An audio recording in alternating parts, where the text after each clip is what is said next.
రంగారెడ్డి జిల్లా మునిపల్లి మండలం గ్రూప్ మొదటి ర్యాంక్ సాధించిన ఘనత జనగామ జిల్లా డిప్యూటీ కలెక్టర్గా నియామకమైన తేజస్విని గ్రామ కాంగ్రెస్ పార్టీ నాయకుడు కంకోల్ గ్రామానికి చెందిన ముకీం ఘనంగా సన్మానించారు.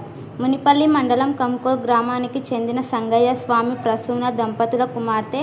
గ్రూప్ మొదటిలో ఉద్యోగం సాధించిన తేజస్విని కుటుంబానికి కాంగ్రెస్ నాయకుడు కంకోల్ గ్రామానికి చెందిన ముకీం శాలువాతో కప్పి పూలమాలతో సన్మానించారు.